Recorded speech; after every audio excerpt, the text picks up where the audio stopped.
Very warm welcome to the Kuan Yew School of Public Policy at the National University of Singapore, and of course to our distinguished guest of honour today, Professor Jagdish Bhagwati.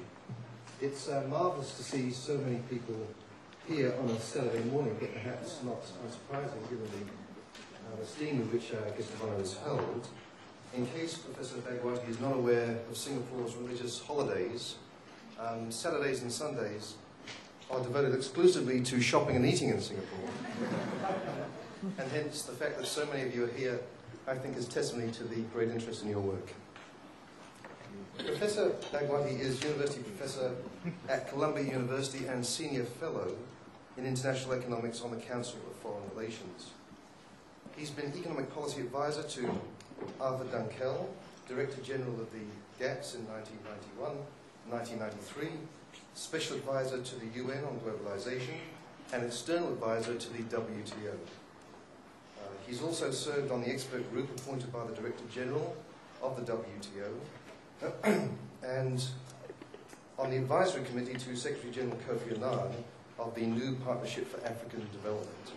In addition, he was also a member of the Eminent Persons Group under the chairmanship of President Fernando Henrique Cardoso of UNCTAD, the United Nations Conference on Trade and Development. Professor Bhagwati has published over 300 academic articles and authored or edited over 50 volumes, considerably more than my resume. It's a great pleasure to welcome him here today. I think Professor Bhagwati is going to speak for around about 40-45 minutes, and then we're going to open it up for questions and discussion. So please join me in welcoming Professor Bhagwati.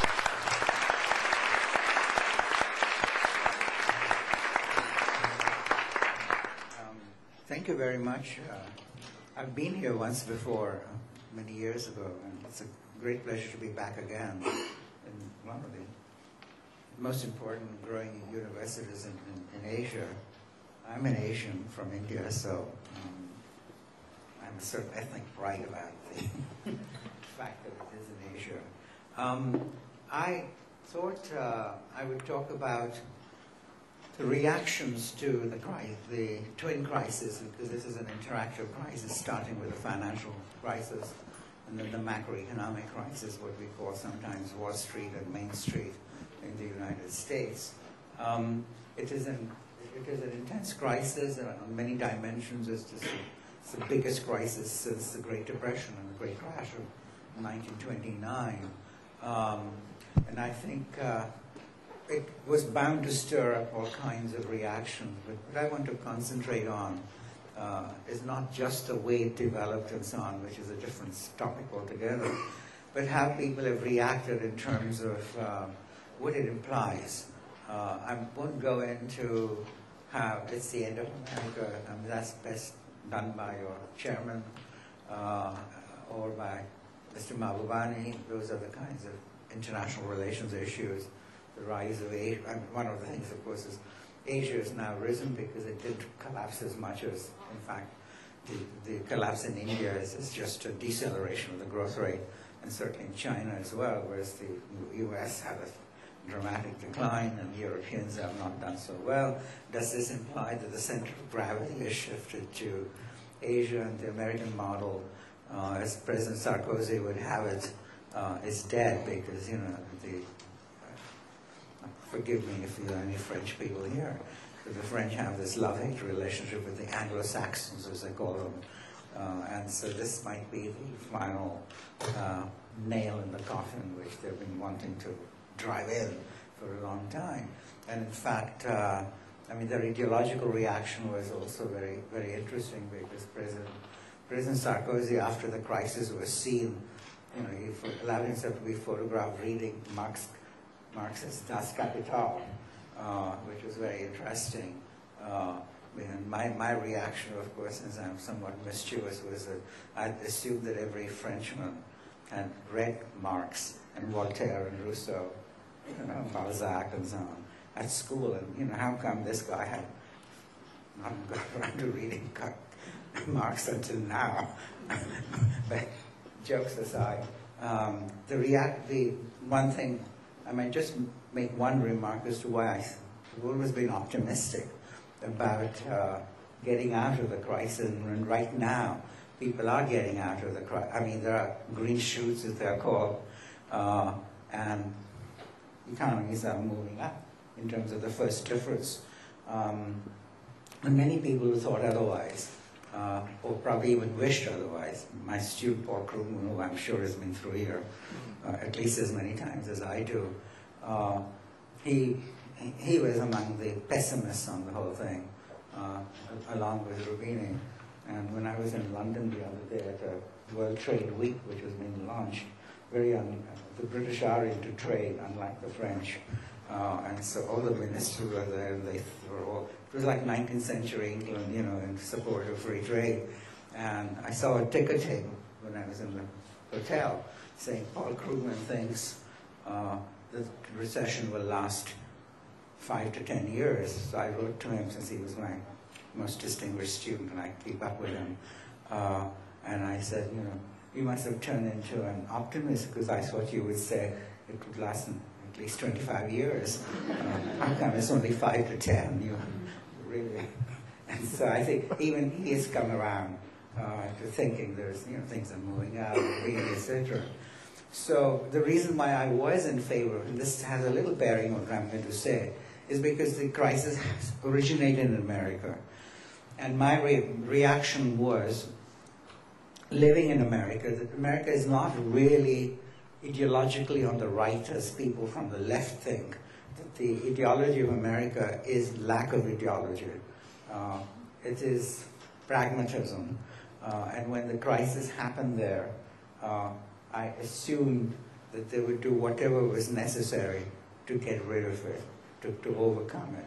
They would not allow any ideological, like, it amounts to nationalizing banks and so on. They would simply do whatever came their way. And Bernanke, who escaped being my student at MIT because I left for Columbia the year before he came, he's done everything under the sun, actually, including industrial policy, in order to get the thing going, reversed. And so I think that is the reason why I think America's turned around. So the American ideology, as I said, is lack of ideology. And it reminds me of Jeffrey Crowther, who was the original, one of the early editors of The Economist. He was asked, what is the philosophy of the magazine, The Economist? And he said, we are in the extreme center. And I think that is basically what the U.S. is about. And I think I've been borne out in that. And once I was on a panel with John Gray, the British philosopher. He thought I was, a green man from Mars who didn't understand America at all. But I think, that they were really on the ideological right. And I just think he's, from certain perspectives, you could say that, but not from the point of view of what's going on. What are, in fact, the different... lots of assumptions have been made, so let me get into those one by one. And then I'll stop as soon as possible. So that we have what I call a demand-determined talk rather than a supply-determined talk, okay? Because that would be, I'm sure all of you have many questions to ask. The first one, I think, the first myth, so I'm concentrating on the myths and fallacies as I see them, not the lessons which I would share as important ones, okay? So the myths and fallacies, one, of course, I think is the notion somehow, which I think one of my colleagues, Joe Stiglitz, who I'm sure is also passing through Singapore from time to time, he came up with a statement which has been very popular in left-wing circles and populist circles, not the same set, the intersecting sets, but, and saying this crisis like for markets and for capitalism. Capitalism, of course, uses markets, so you could talk interchangeably. Capitalism is not just markets, but it's big. If you're going to define it, it is in fact markets, is quite an important component of it. The capitalism, this is the end of capitalism, and this is in fact like the collapse of the Berlin Wall. That's the exact analogy he used, the collapse of the Berlin Wall. Now, if you use analogies, if you're using an analogy and I'm dueling with you, I can really destroy you by using another analogy. Or I can point out that the analogy is imperfect and fatuous, which is what I'm going to do with the stickless assertion. The examples of the first one are when another colleague of mine, Jeffrey Sachs, used to say about shock therapy that you cannot jump a chasm in two leaps. So you have to go jump like, very across. So that was his way of saying we must have a shock therapy. Rush, jump, leap. And so my wife, who is a Russian expert and was on a TV debate with him, instead of arguing the economics of it, she said, you can't go across a chasm in one leap either, unless you're Indiana Jones. But of course she forgot that Jeffrey Sachs acts like Indiana Jones. So, but the point is, it just got him on the TV program. So you can use analogies to counter other analogies, okay? And so when you enter in a public policy debate, remember that you can do that. Don't be overwhelmed by somebody else's. But in Joe's case, it is really a fatuous one. And this is really important to remember why. Because when the Berlin Wall collapsed, we saw a wasteland. We saw both in politics, authoritarian politics, communist politics, which definitely totalitarian, whatever word you want to use. That was an absolute disaster area.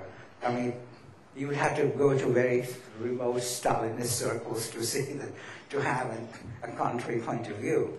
At the same time, the fact that you had massive ownership of the means of production, and therefore central planning kind of almost as a corollary of it, that also had undermined the economy. So if you look at the Soviet Union's performance, for example, I mean, you see high investment rates, 40%, continuing throughout. So blood, sweat, and tears, but the productivity is collapsing over time. So if you look at the per capita income growth, or even income growth, forget about the population, it is steadily declining for about 30 years. Finally, perestroika arrives, and then they go into the into the second quarter with negative growth rates. Now, that's a different story, because perestroika was badly managed, the reforms. So the transition was not a very good one. But certainly the economy was declining very rapidly. So this was, in fact, the situation where, on economic grounds alone, you could say it was a wasteland. Absolutely. I'm not even talking about things like environment, which also was an absolute disaster. And that's a different story. We can pick it up, and that's true of generally communist regimes without any of the countervailing forces which we have in democratic regimes, namely NGOs, opposition parties, independent judiciary, independent press, four elements of its liberal democracy which provide the countervailing power to what the governments wittingly or unwittingly may be doing to like damaging the environment. So you have, one could tell a huge story about the wasteland. Now, to compare that, when the Berlin Wall collapses, to something which was an absolute disaster on so many dimensions, and to say that the current crisis, like the collapse of the Berlin Wall, for what had been going on, seems to me to be utterly, obtuse, fatuous, whatever descending orders of, error that you can think of. So one thing which I would particularly like to emphasize is that the post-war period, if you look at it, in terms of economic prosperity, so I'm taking an aggregate view to begin with before I go to other dimensions. In terms of economic growth itself, it was in fact a period of relatively unprecedented prosperity, exactly the opposite of what I was talking about for the Berlin Wall situation.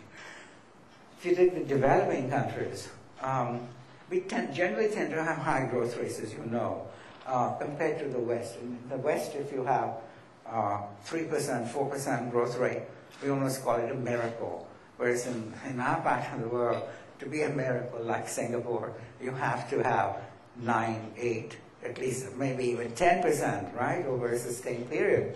Now, why is that? I mean, you must have probably thought about it, because, I mean, are mature economies simply doomed to low growth rates compared to us? I mean, I'm just sort of putting that out because in case you haven't thought about it. But my suspicion is it's because we tend to have very high savings and investment rates, which is one component of growth. And two, there's a lot of technology which we can just take off the shelf. I mean, there's total factor productivity, which again, Paul Krugman, I know many Singaporeans were upset when he wrote that infamous article saying that total factor productivity was zilch, nothing, and therefore Singapore was going to go the way of Russia or Soviet Union. And I know many people were upset by that. But of course it was fundamentally wrong in the sense that it's the way you estimate TFB. You can ask your professors, I mean there are some professors here, but anyway, anyone who's done that. It does not deal with embodied technical change. I mean, to say that the technical change was zero in Singapore over the last, God knows how many years, 3-4 decades. And then you see Singapore now compared to what you had before. It must have something to do with the way you measure technical change, right? Clearly. And I think the TFB measurement actually attributes embodied technical change by and large to efficiency units of capital, so it crisis to capital rather than to technical change. So embodied technical change has been going on in a very dramatic way throughout the region. You know, new computers, new technology, all of that actually gives you the technological change which really drives you. So when Krugman was saying that, he was sort of, the TFB was zero, and therefore you would run into diminishing returns, I think he was sort of missing out on the true story, which was that through massive export performance, you were in fact importing embodied technical change and a whole lot of equipment. You then had high literacy for a variety of reasons. So you could actually work those machines very well, right? Because, I mean, I would be a terrible low productivity worker, like I'm a low productivity consumer. I mean, I have a stereo, what are they called, DVD players or something, and it's got all kinds of knobs which I don't understand at all, and all I do is shove the DVD in and stop and, go and take it out. So I have low productivity.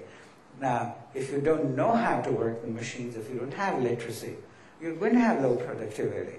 So Singapore and the whole Far Eastern region had these high productivity because of the embodied technical change coming in, which requires that sophistication to be able to work the machines to get the best out of it.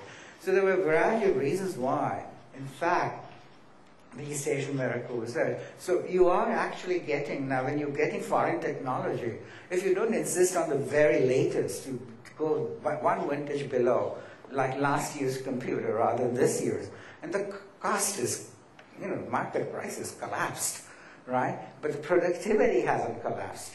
So the social marginal product is way in excess of the price at which you can buy the thing in international markets. So that gives you the surplus. So it's like lifting something off the shelf, basically.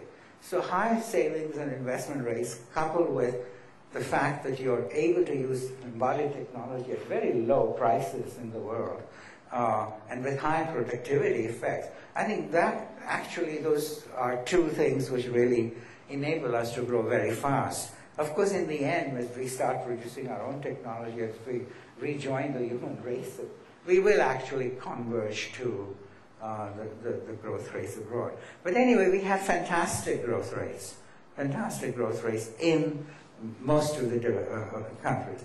The ones which did not have high growth rates were countries like India and China, which were supposed to be the great giants awakening, right after the war. But they continued snoring right until 1980s because they had all the wrong policies. They were not taking advantage of international trade. They were not taking advantage, therefore, in fact, both the countries had very low inflow of investment rates. This I'm talking from until 1980s. And therefore, that's something like 3.5% to 4% growth rates. Very much like they were developed countries, very low. And therefore, they had hardly any impact. When they changed, they in fact wound up having substantial growth rates, as you know. And now those giants are, beginning to frighten even the Americans, are obsessed by Chinese and Indian competition continuously. I live there, and not a day goes by without some politician wanting to raise trade barriers or do something unspeakable to these two countries and so on. So I think the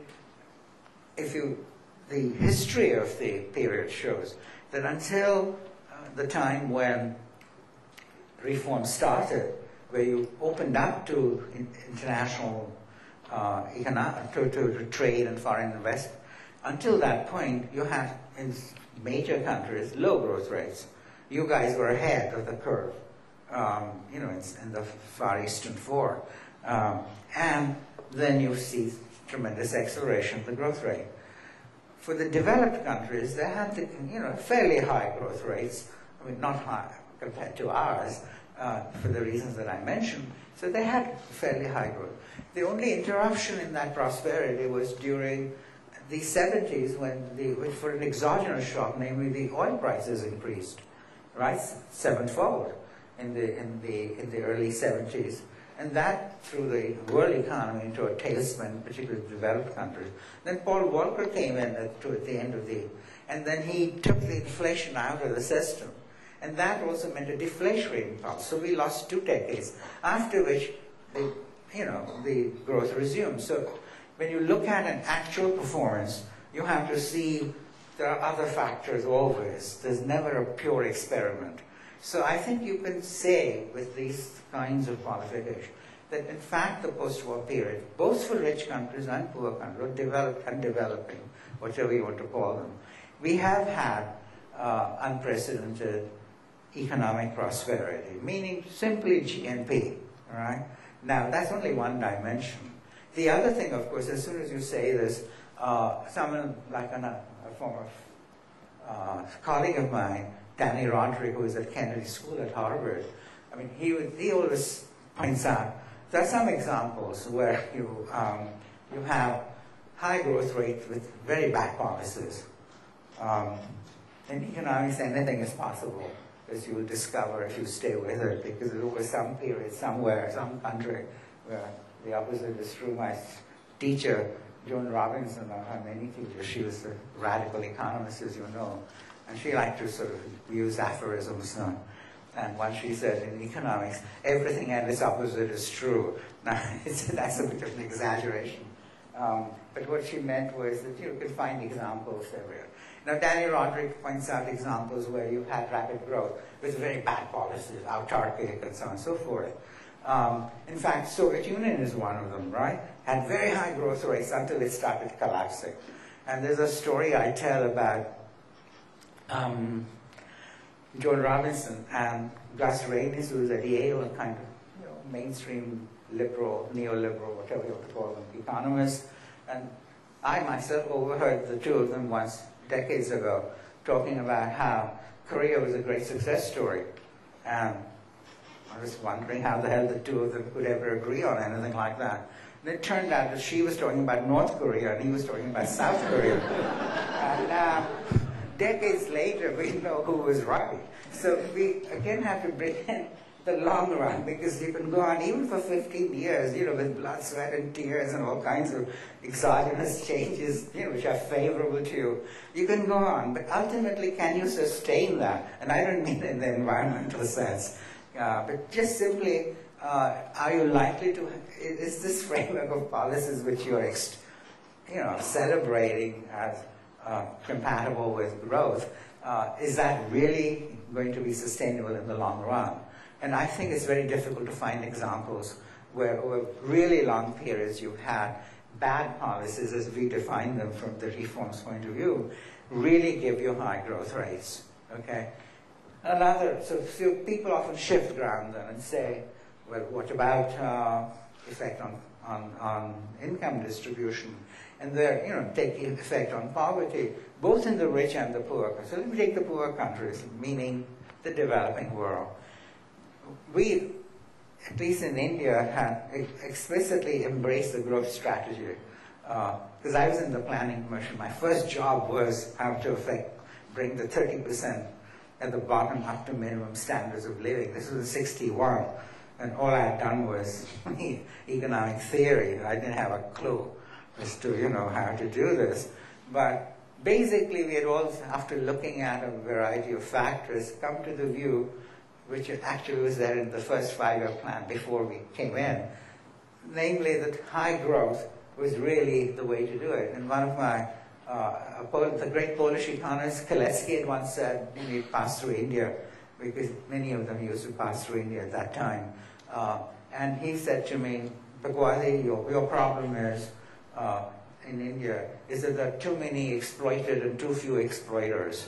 And he was a communist economist. Again, what he meant was that redistribution would give you maybe one more chapati per household, but it would not produce sustained growth. So a lot of us, for reasons like that, came to the view that ultimately we had to, this horrible American phrase, grow the pie, grow the economy, have rapid growth, and pull up people into gainful employment. So I always use the phrase pulling up strategy, or pull up, because trickle down, which is that suggests that you're like in one of these Robin Hood films, there are all these guys like the Earl of Nottingham and his friends, at the table heaped with venison and all sorts of goodies, and they're eating their legs of lamb, etc., and then the little crumbs falling to the serfs and the dogs below the table. And that's a trickle-down strategy.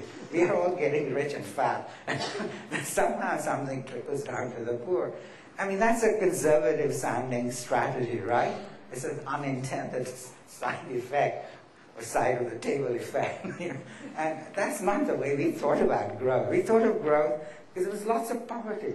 And we had thought of jobs and creating more jobs through rapid growth. So it was an active interventionist strategy. So the phrase, again, is very important which phrase you use, because it embodies your approach.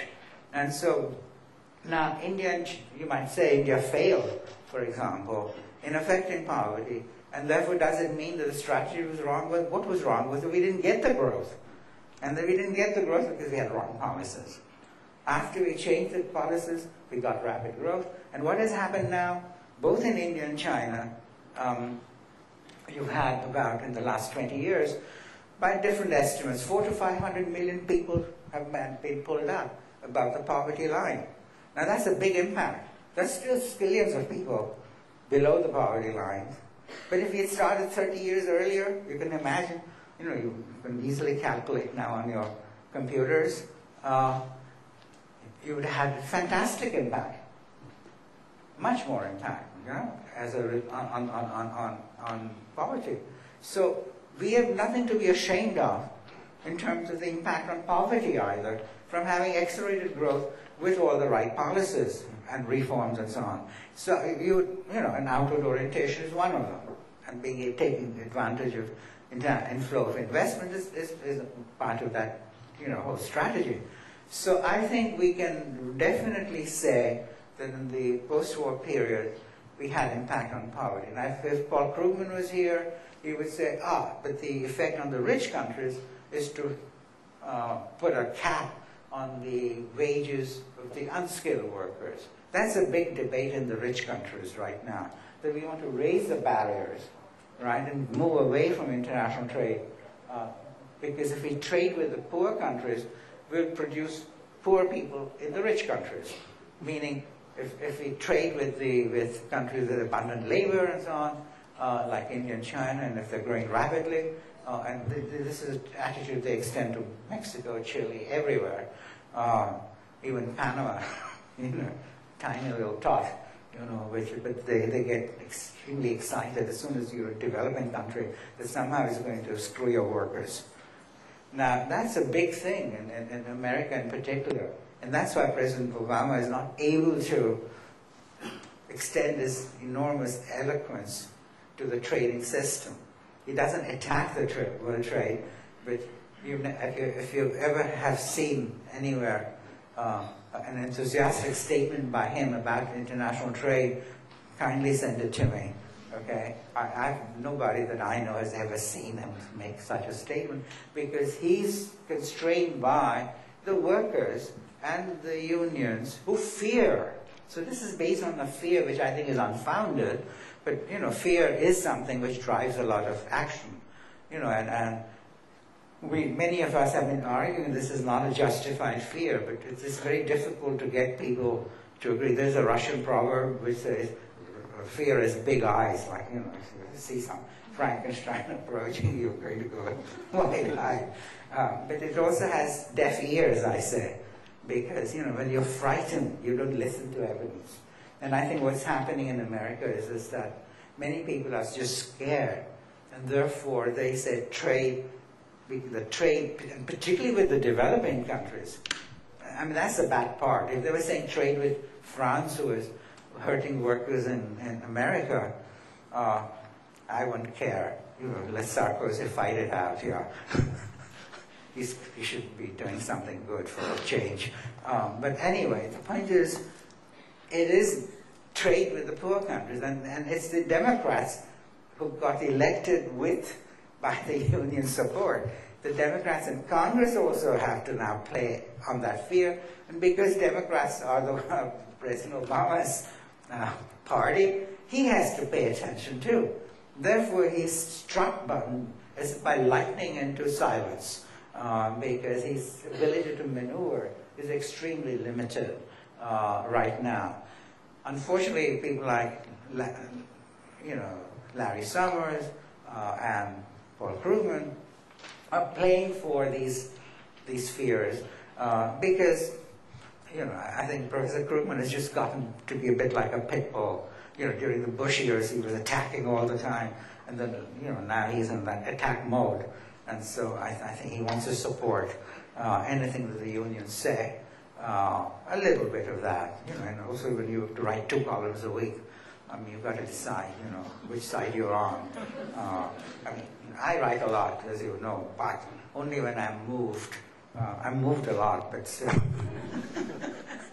but I don't write because I have to, by tomorrow. That is the toughest thing to do, actually, I can tell you. And that affects the quality of your argument. But I think he's sort of just gotten into the habit of, if the Republicans want trade, then I've got to oppose that sort of thing, which happened in the last 10 years or so. Under Bush, the system got so polarized that it's gone to the extreme. Like once I was misinvited, because I'm a Democrat, by President Bush to a place called Waco, which was otherwise known as the Waco Summit. But we in the Democratic Party were calling it the Waco Summit. And I was the only economist there who was from the Democratic side, and I suspect it's because people were still not used to seeing Indians in politics at that time, and so they probably thought I was some sort of green man from Mars, just a free trade expert, So I got invited, and I was the only one not rising for applause. That's how I saw. I was the only one who was not a Republican in that big Congress. So at that time I went to a dinner, and then there's the people and started talking about Governor Ann Richards, who was a very militant governor of Texas, who'd been saying nasty things about the Bushes, very effectively, actually. So they were saying how, because she was very wrinkled like Clint Eastwood, but it looked beautiful on her, actually. I mean, even more than on Clint Eastwood. She was a fantastic character. So they were saying how she'd gone for a cosmetic surgery, for a facelift, and the surgeon had taken off so much skin that actually he had presented it with a pair of shoes made from it. So I said, my God, I mean, this is not the sort, it's not good. But then I go to Massachusetts, which is where we had lived for 12 years before moving to, and so our neighbors are having a party, and so one of my neighbors comes up and says, do you know why Bush walks like that with a swagger? So I said, well, tell me why. She said, he's got lice in his armpits. Now, this is a level at which you have the huge kind of gap. I've lived in America since 1968. I'd never seen anything like that. People, had reasonable debate and discourse. But now it's very polarized.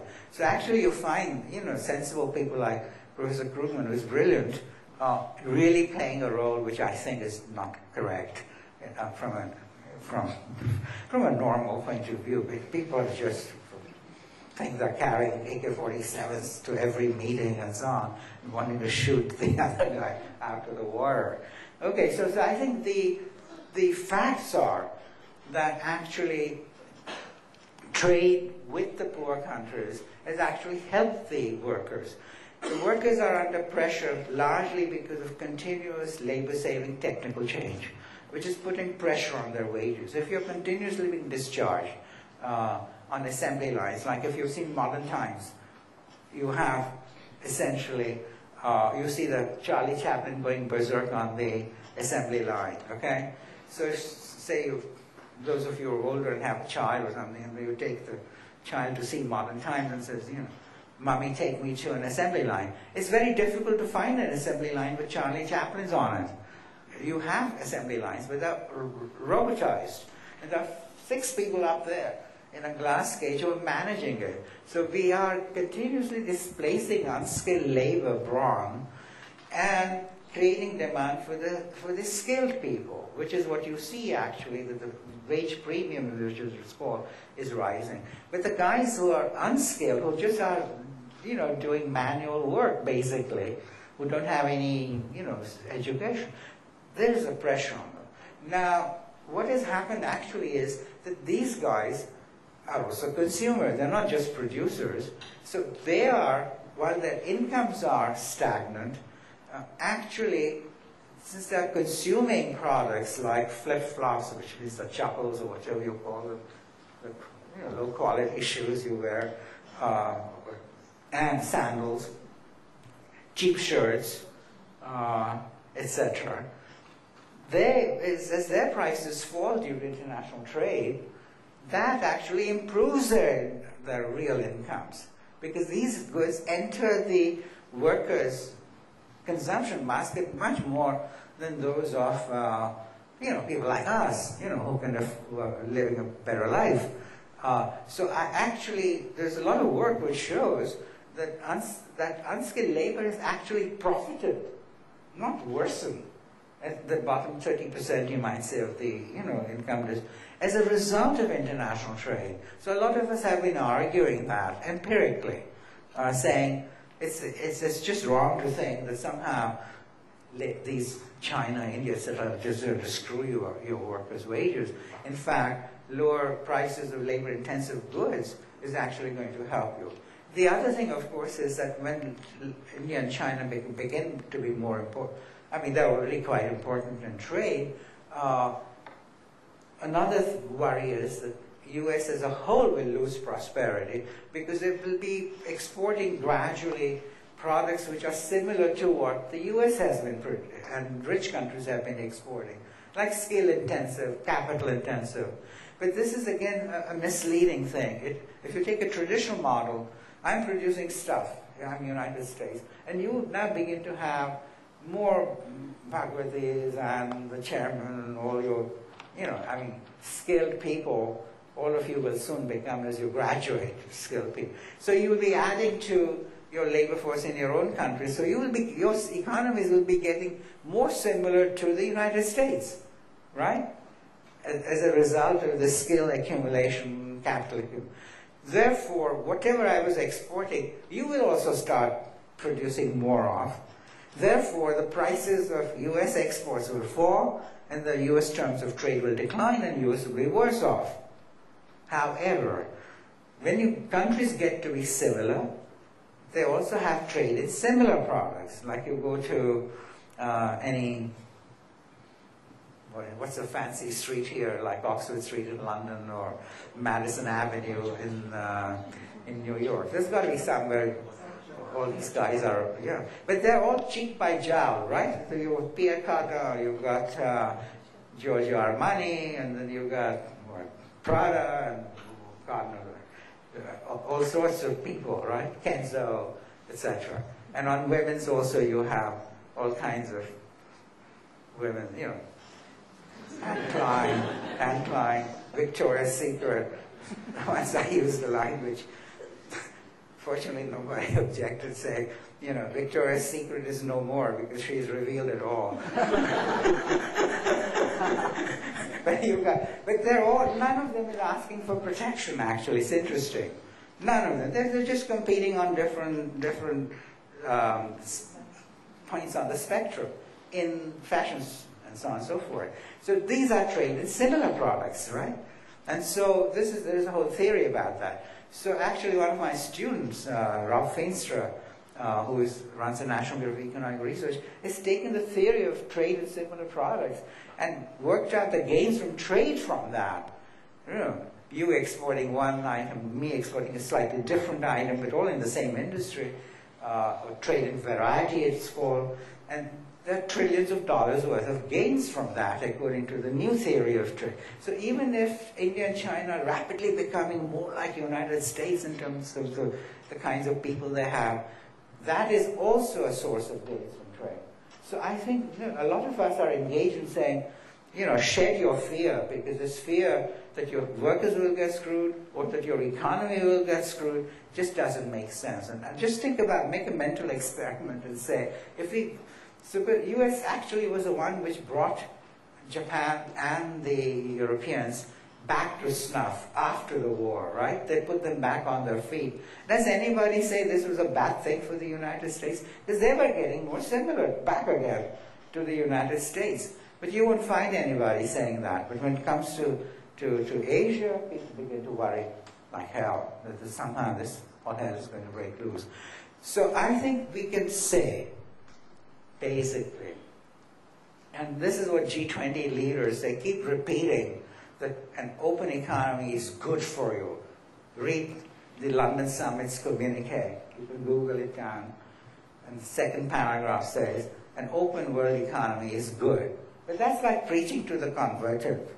You can say that to me and I'll say, fine, I'll second the motion.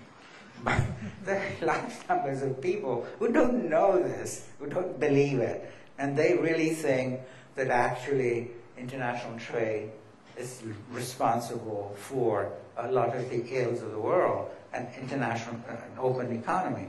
So what one needs to do, in my opinion, to shatter this myth of the type which Professor Stiglitz propagates, is to say forcefully with evidence and argumentation that in fact this has in fact been very good for economic prosperity around the world, international trade and direct investment, not portfolio, that's more complicated.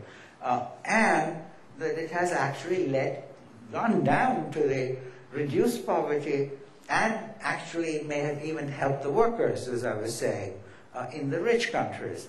And so we need to be assertive. And none of these guys are. And as I said, Gordon Brown is the only one who has been saying things, but again, not with the gusto you would expect him to have. He's not as good a speaker probably as Tony Blair or as certainly Obama. But Obama is, as I said, constrained. So there's this sort of, the case is left by default, in my view, and it needs to be made. So I think that's the first fallacy which I was talking about. Namely, that trade, etc., had led to a situation where ultimately the crisis happened, and therefore it's a collapse of the Berlin Wall. The second myth, of course, is that somehow we had fallen into market fundamentalism. Doubtless you've heard that phrase. It's a related myth, and I think it's important because the argument is basically, market fundamentalism, meaning you let markets rip and rip you apart. That is implied in the thing.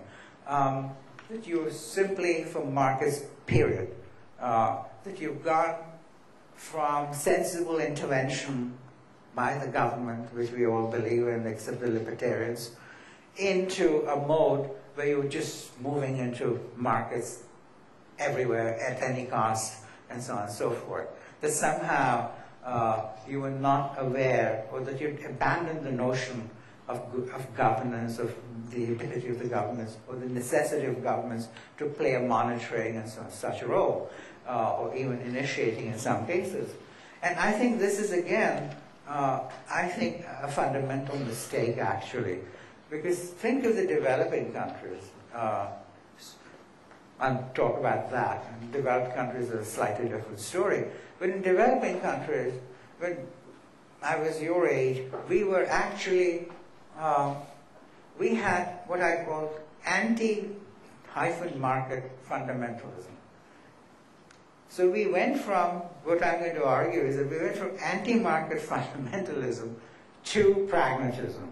Whereas these guys like Stiglitz and Soros, who's made a lot of money out of Marcus himself, ironically, they are saying that we've gone from pragmatism to market fundamentalism. So it's a matter of judging what you're coming from and what you've gotten into.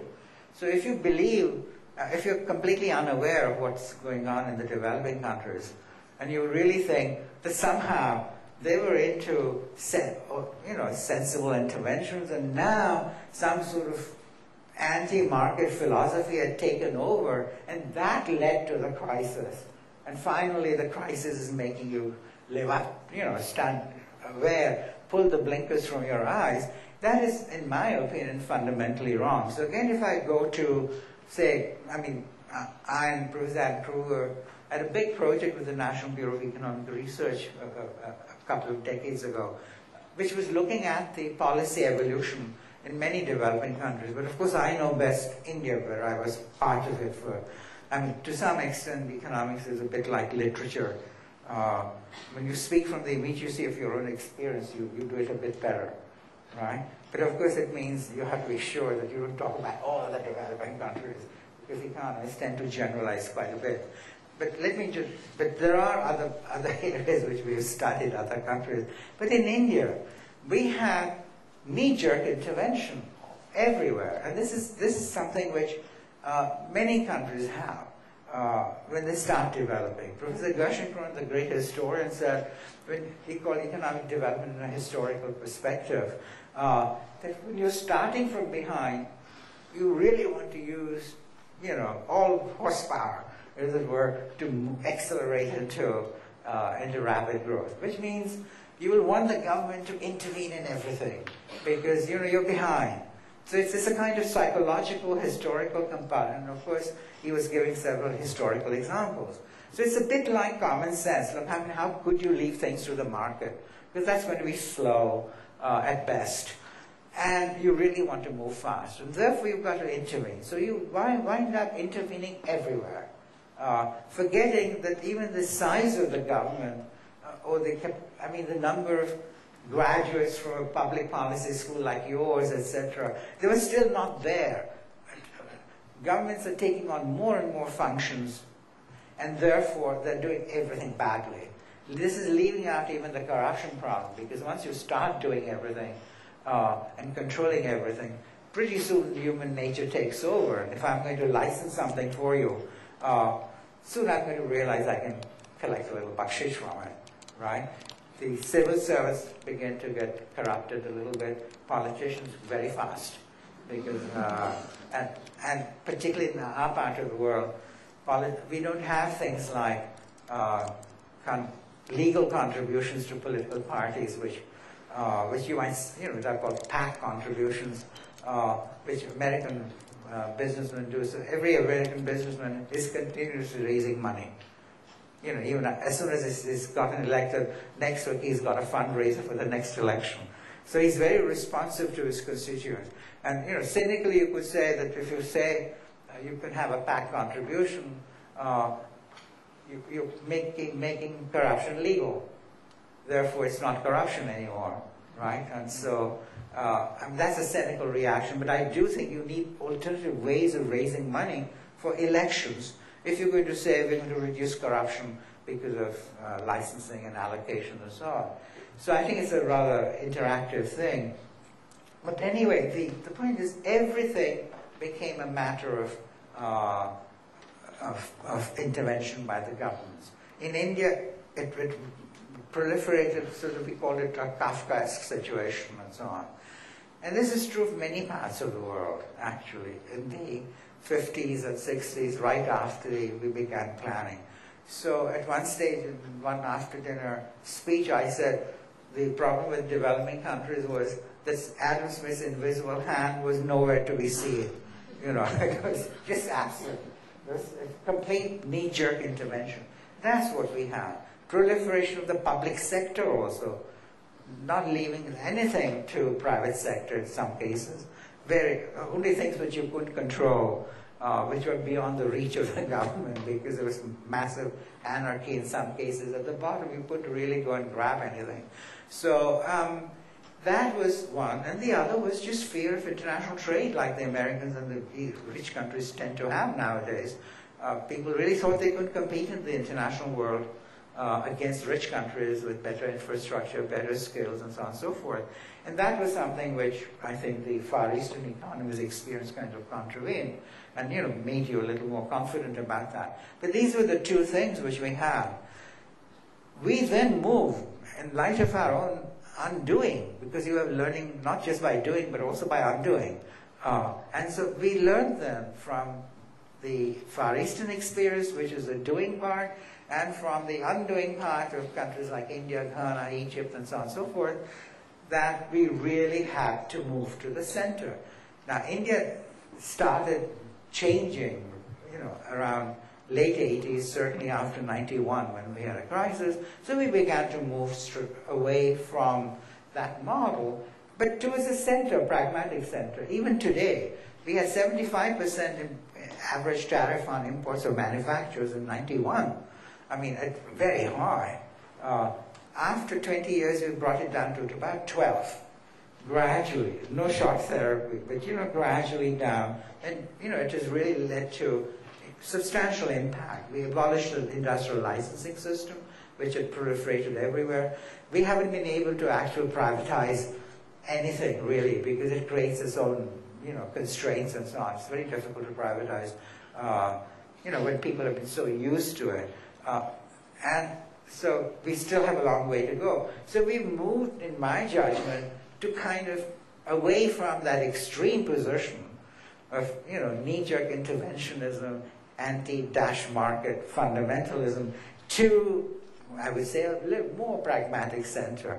And when Professor Stiglitz says, you know, people have moved from the pragmatic center to market fundamentalism, I don't know which world he lives in, actually, because it's just something, I mean, this is where I feel development economics cannot be done through the armchair, really.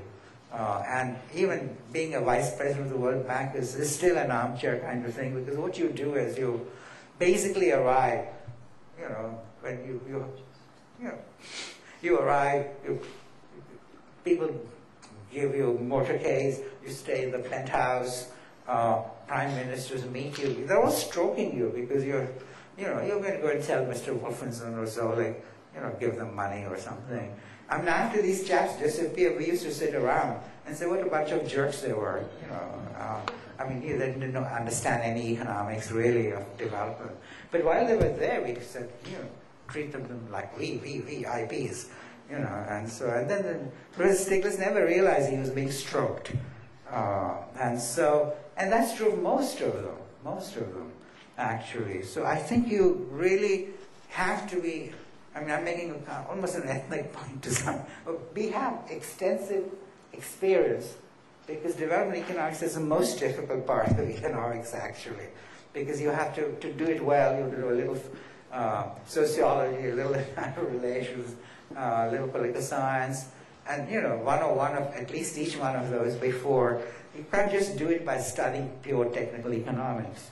Anyway, so I think that part, that was fundamentalism, I think is wrong. So market fundamentalism is what people just assail you with now. And that's what really the crisis has stopped you, you know, pulled you out of. And I just don't see that at all. And so that's another myth in my opinion. So I call it the N-word.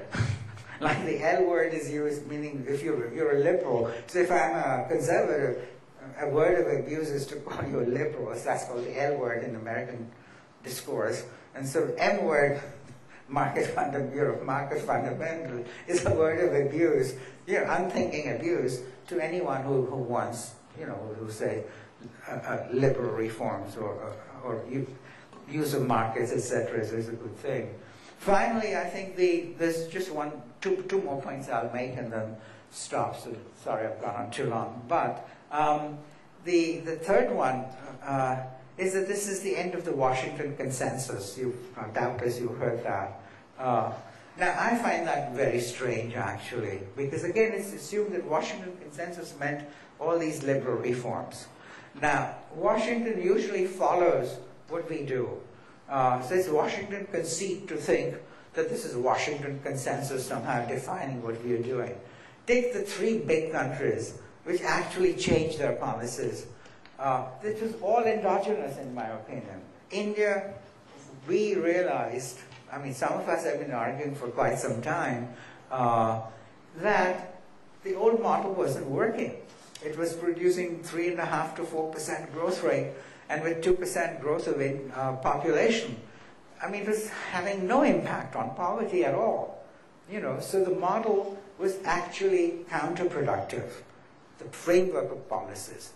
So we were not getting the growth, and therefore we were not getting the impact on poverty either, right? So the model wasn't working. Did Washington tell us that? I mean, we don't care less what Washington thought. Because Washington probably cares what Washington thinks. But, you know, to us it was irrelevant. It was indigenous realization that we got. Now, in 91 we had a crisis, after which we began to change more dramatically. But you can then say, but maybe at that time, maybe Mr. Summers, who was then Vice President of the World Bank, maybe he told somebody in India, I don't know, the government people, that you should move towards these kinds of reforms.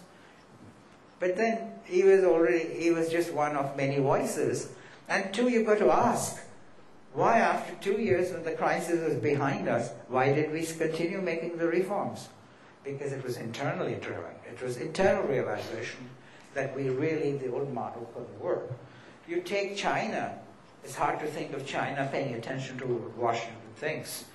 That was again internally driven, entirely. Takes Russia, or Soviet Union, because it's under Soviet Union the thing began, and then turned into Russia, as you know, and there was a young lady from Kazakhstan, so she would know.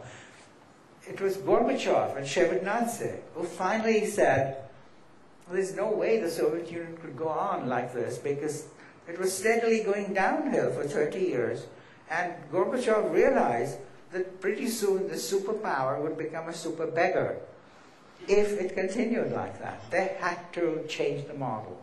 They had to get out of this old model. So if I look at the three big countries, well, you might say maybe some chap from Washington or some institution might have said something or the other, but that was not the real cause at all. And it was all endogenous. So why do people keep saying it was a Washington Consensus model? Again, my good friend Stiglitz, I mean, he's my good friend, but I don't know whether after my criticism of him, I have remained his good friend. But, you know, there are two distinctions. One doesn't imply the other. So he again brought a book out, a collection of essays, on the end of Washington Consensus. But, I mean, that is rubbish, in my opinion, because it may apply to maybe some countries in South America. I have no idea at all, you know. But even there, it's very difficult to. I mean, take Argentina's case. Was Argentina following you know, when under Domingo Cavallo, when the International Monetary Standard collapsed, he committed suicide. If anything, the IMF was telling him to give up on the virtually the currency, you know, what do they call it?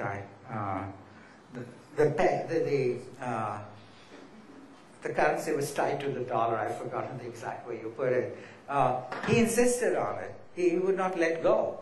And then, you know, so he committed suicide. He wasn't pushed out of the window by the IMF. So he was actually against what the IMF was advising. So you know, there may be some countries where what Washington institutions tell you implies, and I think in some African countries, I'm afraid, and I hope you're going to change the thing, because we need much more internal skilled manpower, which is a problem in Africa, as you know. I mean, you know, the number of skilled people some of them go away, in fact, many of them go away. And so it's going to take time to build up. So there, if people come with you're virtually accepting whatever they say, more or less. And because you don't have your own people to say, look, you're talking garbage, and we're going to do this instead. That is the next stage of maturity which many countries have reached.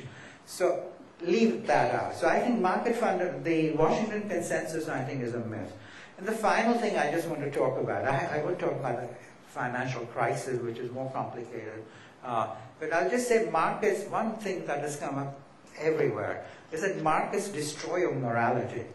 That the ethical impact of markets is wrong. Like in the financial sector, you get corrupted. If you're in the manufacturing sector, you get corrupted. This is a very big debate today. And in my view is that it's really, it's a kind of vulgar Marxist argument, quasi-Marxist argument, because where you work is the ownership of the means of production, etc., are very important in Marxist thinking, right? Because they affect the economics. In terms of ethics, again, if I work in modern industry or in the financial sector in particular because of the financial crisis, I'm going to be corrupted. So then they point to Bernie Madoff, who walked away with skillions of money, as you know. And this is, I've been engaged in many debates with philosophers and sociologists and so on this issue. It's a very, so the myth again, myth as I call it, is that markets undermine your ethical values. And there's a huge debate. There's a very lovely book by a man called Mueller. You should really buy and read it. I'm not his paid agent. I don't get a commission on it. It's a little paperback, remember. And it's on markets and morality right from the time of Adam Smith and before, with every great thinker of the time, because everybody has dealt with it. And Adam Smith really thought markets were good for morality. Voltaire thought they were good for morality. Several others thought it was bad for morality. But right now, it is bad for morality because of the crisis. And I would simply say one thing, and then I'll finish, that in my view, morality is something you pick up from your family, from your culture, from your schools, from reading literature, like the Russian literature, where big ethical issues are raised, from a variety of sources. Then how you behave in the marketplace, whether you're going to go for corporate social responsibility or you're going to be a Bernie Madoff or something, then it's determined by the morality you bring yourself to where you work, wherever you work. So I'm not denying that where you work does not affect in some way, what how you're going to behave. But it's really much more important the other way around. And when you look at the different types of capitalism which you have in the world, you see that in some cases, like the Scandinavian one, it's much more ethical, much more egalitarian. In America, it's not the equality of outcomes, but it's the equality of excess, which is important. So within the capitalist system of production, there are different types of capitalism. We know that. There's a friend of mine, Andre Sapir, S-A-P-I-R, you should download him. He's got a very interesting article on different types of capitalism. So I think if you really thought markets affect morality, you would never be able to explain this variation at all. And you do have, therefore, in my view, I don't think it's correct to argue this, but you find this is another way in which people are saying that capitalism has been undermined because capitalism destroys morality, and now we are aware of it. And I just don't think that's maintainable in my view. But there's also one additional point about incentives. If you're in agriculture, say in America, the most money you can make is by buying a congressman from Midwest or something, and you get a larger subsidy.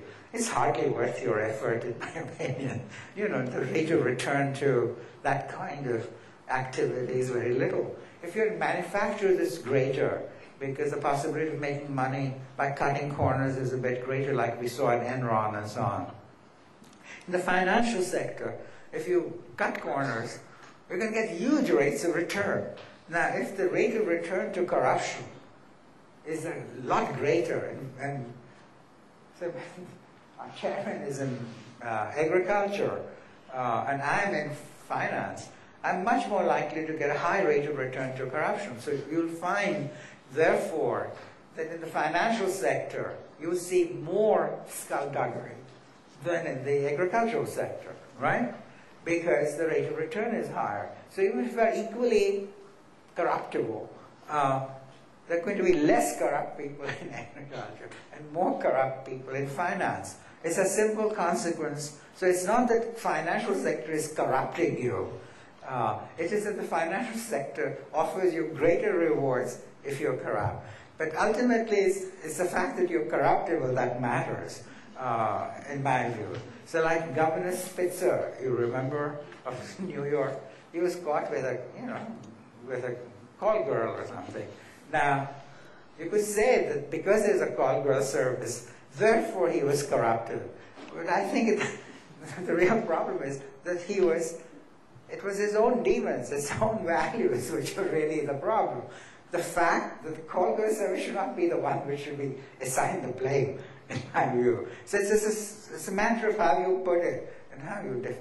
So I personally think that the finance sector, which is where a lot of focus has been, where huge rates of return, nobody really knows. Nobody's explained even the theory as to what happens there, why the returns are so high.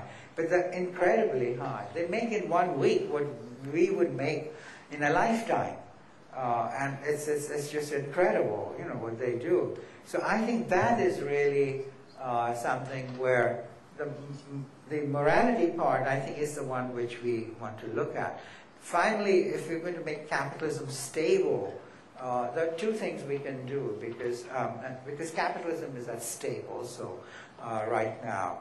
And I don't think we can do it by reducing salaries or putting caps on them, because capitalist systems, in fact, all systems work but through some kind of unequal compensation. Even in the Russian system, Soviet system, people had dashas and all kinds of inequality. And there's a joke, as you know, about how under capitalism, man exploits man, and under communism, it's the other way around. So ultimately, human nature does take over in terms of seeking inequality of outcomes. I think the way to go, and certainly the American system cannot possibly function by putting caps on wages. The whole system, the president of my university gets about 5 times more than I do, and I get about 3 times more than an average professor of English literature, and therefore they're among the most vocal critics of capitalism. In the old days, actually, if you wanted someone to sign a protest on a campus, or in the newspapers, which department did you go to get the largest numbers of people? It was mathematics. Because in mathematics, if you're not successful by the age of 18, you're finished. You have to perform by then. Otherwise, you're just going to prove minor theorems for the rest of your life. So there's a huge supply of unsatisfied, frustrated mathematicians who will sign anything you put in front of them. But today, English lit, sociology, etc., have not taken over. So one explanation is that they're envious of the economists, justifying the capitalist system and so on, because they get much less, because in America you're paid by the opportunity cost principle. There's no university grants commission pay and so on. But anyway, that's all aside. I think putting caps, there'll be some here and there, but that's not the way they're going to go. I don't think they're going to become like Scandinavians, where you have more egalitarianism in terms of outcomes. But I think ultimately there are 2 ways in which you can make capitalism, bearable or sustainable, the phrase which I was using. One is that you accumulate wealth, but you don't spend it on ostentatious, conspicuous consumption. And that is something which Simon Schama's, Burgers, the Dutch Burgers, you should read. It's a beautiful book about the Dutch burghers, who were the businessmen, who accumulated wealth, but used it to for social work. So it was not spent on themselves, but on, and this is true of where I come from, the state of Gujarat, where Mahatma Gandhi came from. So there's a tradition of substantial accumulation, but no conspicuous consumption at all. Calvinists are the same. If you're like that, it helps. What has happened actually in America right now is that the Gilded Age has returned. People were into conspicuous consumption, particularly from the financial sector side. And once you do it in a conspicuous way, that undermines the cohesion. People will put up with your being more successful if you don't flaunt it. And if you actually are also using it. This is where CSR, corporate social responsibility, fits in. PSR, also personal social responsibility, and I think that is a cement, a glue. And the other, of course, is mobility. If you're doing better under capitalism than I am, so you're doing substantially better, and if I feel I'm going to be like you someday, so I have a sense of mobility, then I won't resent your becoming, much richer than I am as a result of the functioning of the system.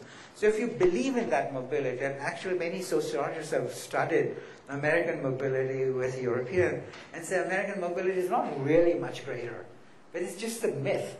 It's something they believe. So, when a poor person sees a Soros or a Rubin double his wealth, they say, the size of the lottery ticket is double, because they think they might get a shot at it. So they don't go around, with AK-47s or machetes to,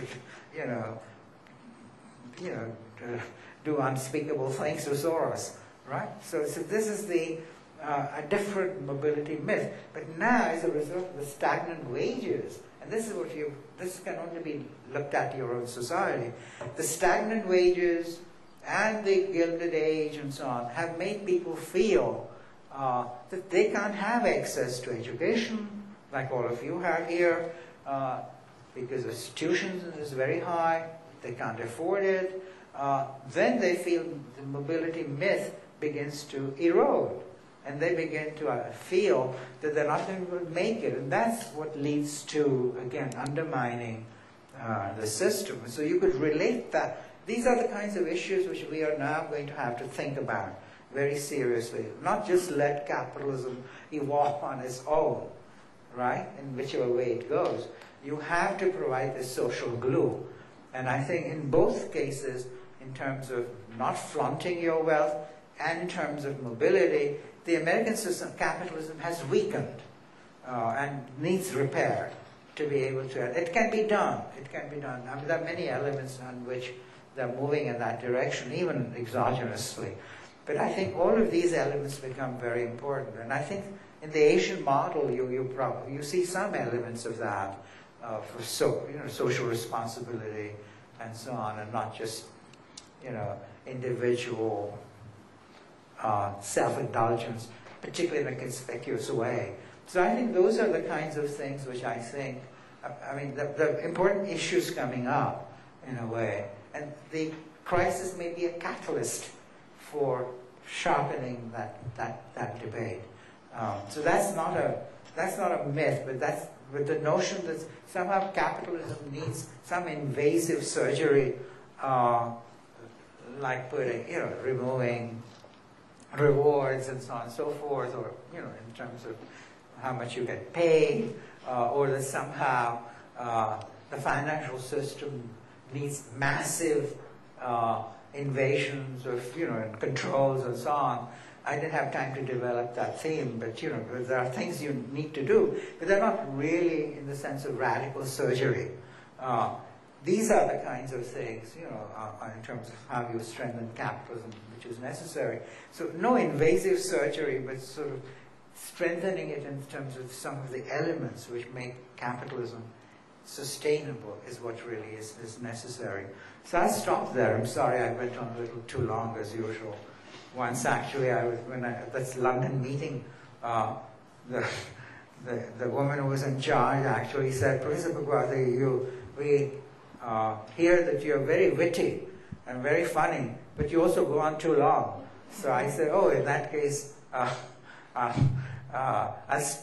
finish all the jokes, eliminate them, and I'll simply go on too long, so you'll have only one problem.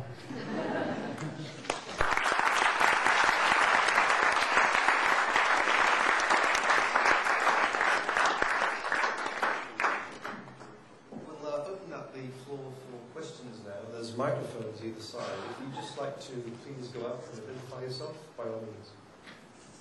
Good morning, Professor. Just very short question. Just now you mentioned that President Obama is constrained by the fear or pressure from civil society to formulate effective policies towards economic growth, such as international trade policies. So by saying that, are you suggesting that the rationality of decision-making, policy decision-making within a nation should or may need to suppress the autonomous articulation of subordinate class demands, even in a liberal democratic state? Thank you so much. I mean, every nation is a bundle of different interests, right? And they're intermediated through the political system. I think what has happened in the United States is that the particular way in which the trade argument has developed is that many of the democratic forces have been worried about international trade over time. If you look at the votes in the Congress on international trade bills, because they keep up all the time, the number of Democrats voting for any kind of trade expansion bill, whether it's bilateral or regional or multilateral, it has been steadily declining. I mean, if you draw a chart, it'll go down like that. So this has been there for some time now. And the last election threw up large numbers of people who came in with very similar views and constrained by growing fear by the unions. So the executive normally takes care of, I mean, according to political theory, the executive is not responsible to constituency interests in the same way as individual congressmen are, because congressmen have to get have to be very responsive. It's a very constituency responsive political system. It's not true of many other political systems which are also democratic. There's nothing like a whip which is able to put everybody in line. So in that situation, the president is usually a statesman who listens to arguments like, what we produce, and therefore wants to push for international trade. But the constituents, dominated congressmen, have a big say. And, and if the president wants something, it doesn't necessarily pass, as you know. So he can only provide a leadership. So I think that is the situation right now, is one where actually the president is deeply constrained. Now, in my view, there's also lack of knowledge. I think that's what you were saying, because what I'd argued was that it is even in the interest of the working class to actually have international trade, if many of our arguments are correct. So one thing you might be asking is, how come then the AFL-CIO continues to behave as if it is not, and then constrain what the president can do? But that's a case, in my view, this is a case of just going at it and explaining and debating these issues, because without that, you can't get anywhere. One of the problems with President Clinton was that he managed to get Uruguay around and NAFTA through the Congress, which was hostile, largely from his own party. But he confronted them. He did not say, look, the leader of the AFL-CIO should sit down with Professor Bhagwati. Professor Krugman then was on my side too. This is before he became a columnist. Lots of professors were actually on that side.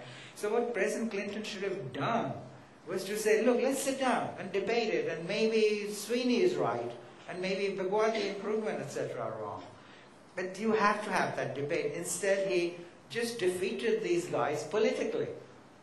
And they were never convinced, because they don't read people like us, okay? So that fear continued. So poor President Obama has inherited a hostile,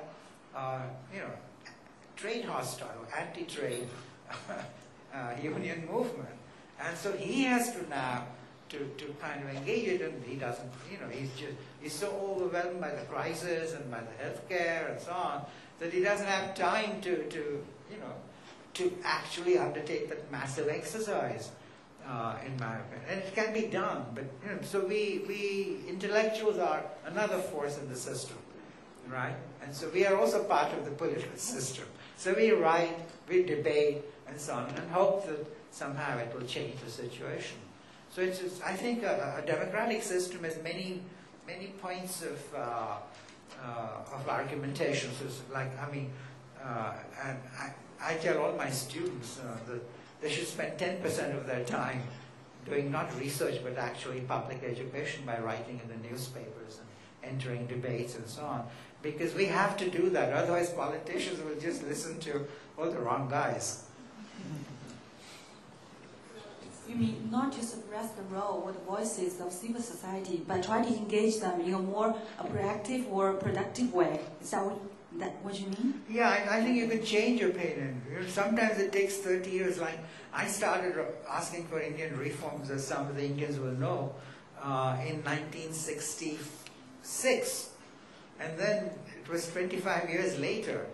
And in the meantime, all the Indian public opinion, elite public opinion, everybody said, this is, Bhagwati is turned into a reactionary, he's a devil with horns, and, all sorts of things.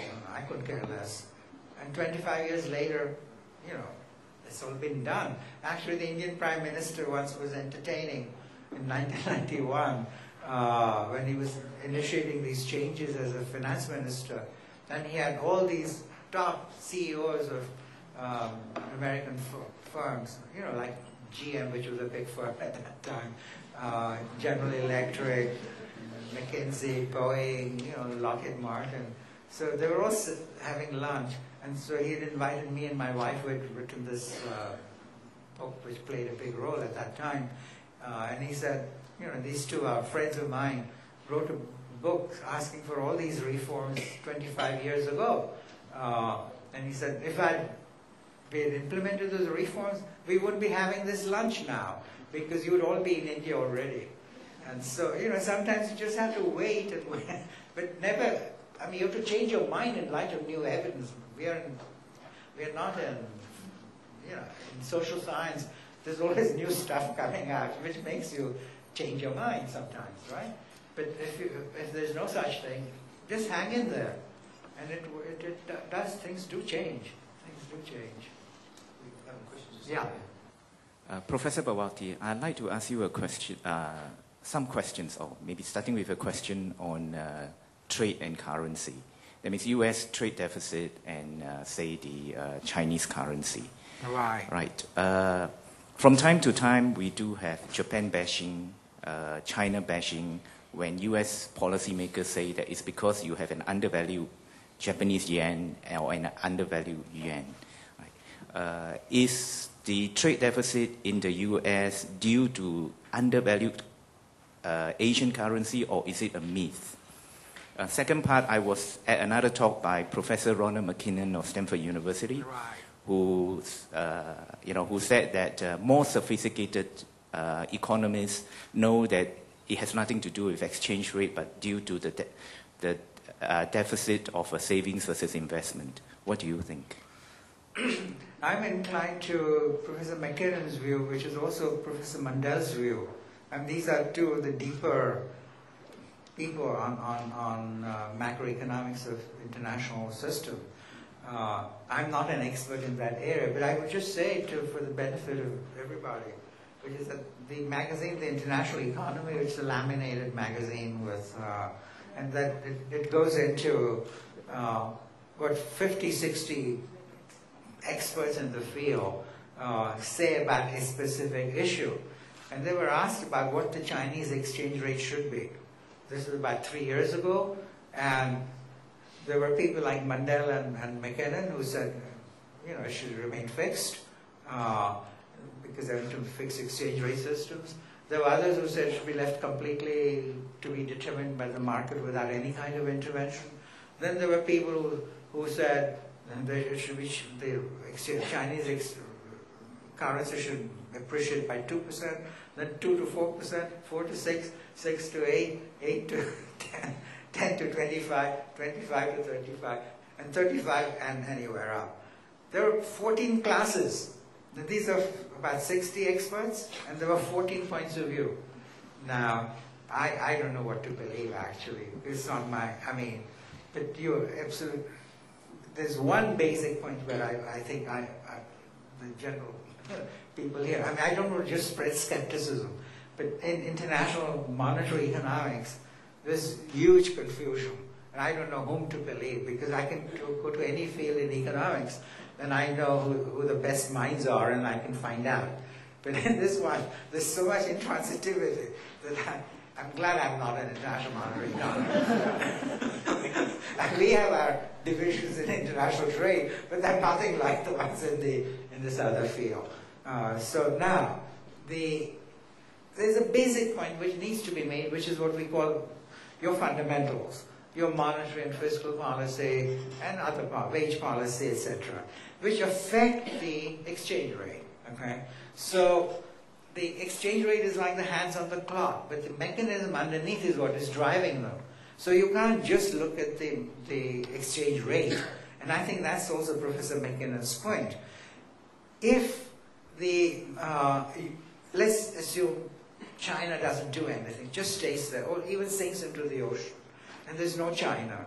And if the United States continues excess spending, it is going to spill over into balance of payments deficit with India, with Japan, with somewhere in the system, right? Because what is driving it, the imbalance externally, is the fact of excess spending. So if the US really wants to worry about its deficit, it has to set its own excess spending in order, And I think this is something which all of us, at a very fundamental level, agree on. That to blame China or another country for your trade deficit, your payments deficit, is simply wrong. It doesn't make any sense. And I think the Chinese reaction to that was fairly, justified in my view. So I think ultimately the US has to get around to thinking in terms of its own macroeconomic excesses and so on. And I think that's where you're absolutely right, and I would be on your side. There are problems in China which are at a different level, in my opinion. But also, again, telling the Chinese to increase their spending reminds me a little bit of from the days of Japan bashing, where we were asking the Japanese, there was a structural impediments initiative, and saying they were causing problems with the United States, and Larry Summers was part of that initiative. There were about 256 items, like you're saving too much, you're closing your stores too early, or not opening over the weekend. I couldn't believe anybody was putting all that into a negotiation. Countries are different, right? And so I just couldn't see, but this is why we called it bashing in those days. And then at that time also, there was huge hysteria. But there's also India bashing, like, because of outsourcing. And, again, fear factor is very important here. One doctor, radiologist in Mass General Hospital, he had a friend in Bangalore. And so he said, you see, if you have a problem in US, over the weekend no one is available. So supposing you have to make sure on Friday that you examine yourself well to see if there's a problem. Because otherwise Saturday and Sunday you're stuck. There's nobody available. So on Friday you go to your doctor, and then he takes an X-ray or something. But there's nobody to read the damn thing over the weekend, and you're anxious. So he sent it off to his friend in Bangalore. because they, people work there over American weekends, right? They have their own weekends, or they probably don't work very hard anyway, so they can afford to work more days.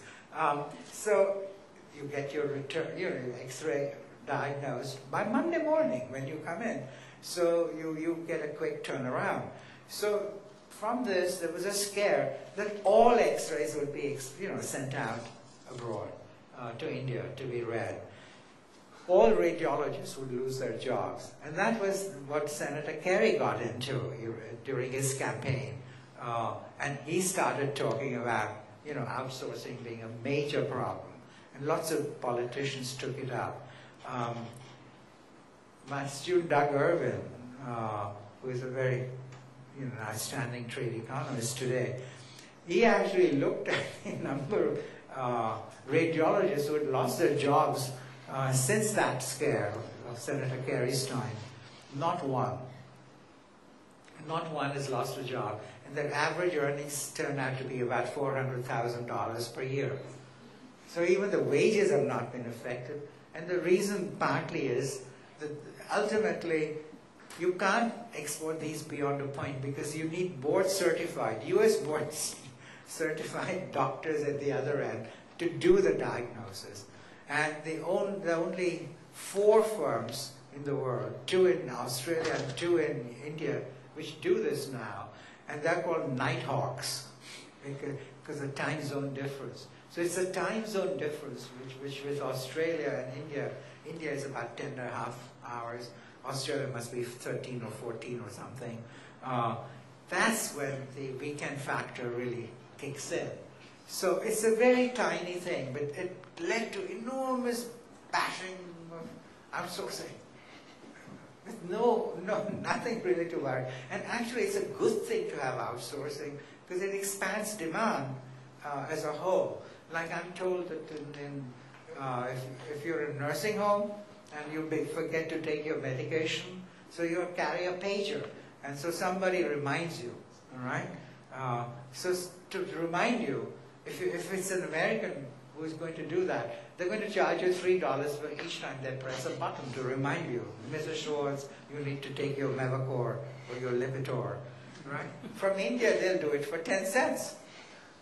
Now, so you create demand over there because nobody can afford a $3 pager reminder. So that job is simply gone regardless of whether there's India or not. Nobody will be able to afford it at that price. Okay? So it's a non-job for US. As soon as you allow Indians to do it for 5 cents a buzz, then you're creating jobs there. You're making Mrs. Schwartz happy because she doesn't forget. You're keeping her alive. And the, people who make pagers also get additional jobs, right? And so on. Everybody benefits. And yet, people are opposed to it. I think most people forget that international trade cheapens things. And therefore, to say that a job is lost is often misleading.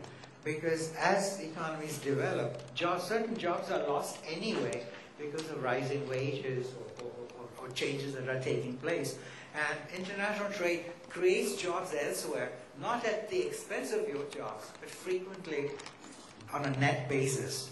And I think this is really something which we tend to forget all the time. I mean, even economists tend to forget that because they just think of the job being taken from one place and put into another place. Not that that is necessarily bad either, but the point is this is rarely that way. It's just simply that certain jobs just simply won't happen. With immigration, it's the same thing. People say, if immigrants don't come in from Mexico, then we will have Americans doing the job because wages will rise.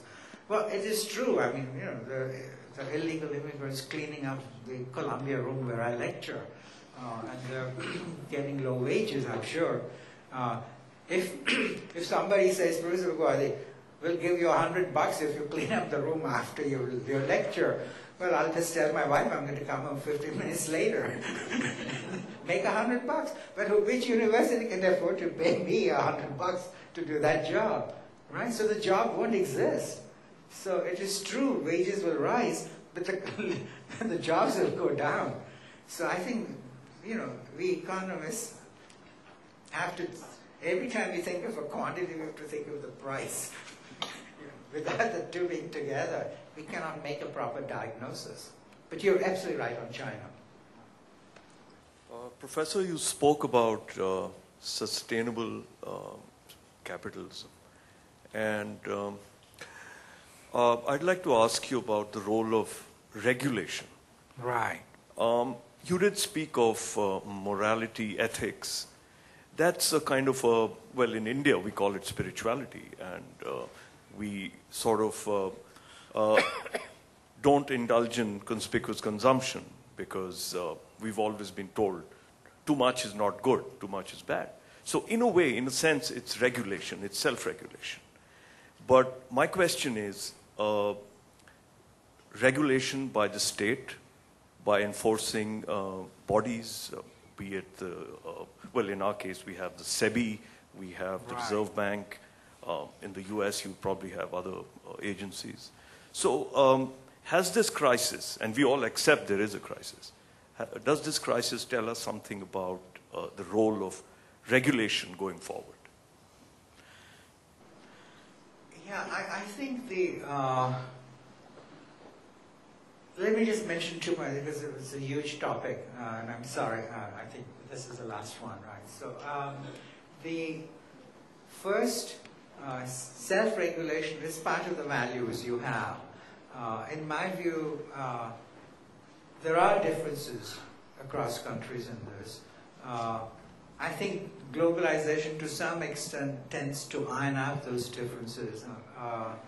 Like when our people migrate out, I often, 90% of Ghanaian doctors are abroad.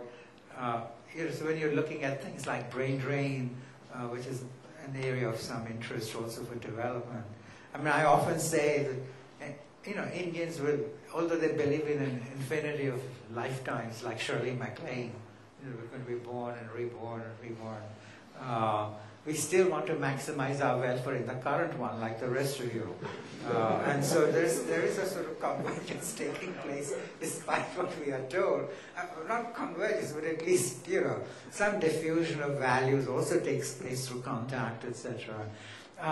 But certainly there are differences in values, and I think I wouldn't call, you might call it indoctrination if you want, rather than self-regulation. The other one, I think the crisis shows, the financial crisis shows the need for regulation in the sense that I think what had happened was all the good things I told you about trade and investment in the post-war period, we knew that, and we were coming from excessive regulation, knee-jerk intervention and so on, into more pragmatic approaches, okay? Now, that had worked, actually, as I argued.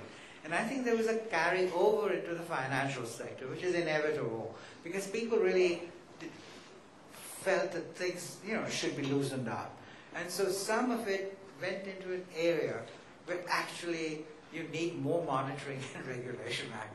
And we know in the financial sector from the time of Bagehot, over 100 years ago, that the financial sector needs regulation and needs additional support. It's a highly volatile sector. And so sometimes I use the analogy that if you're trading, if you're doing international trade and I have surplus toothbrushes which I exchange for your surplus toothpaste, and we both remember to brush our teeth, the next day we'll have whiter teeth, or at least over time, without our teeth being knocked out in the process. I mean, at least the probability is low.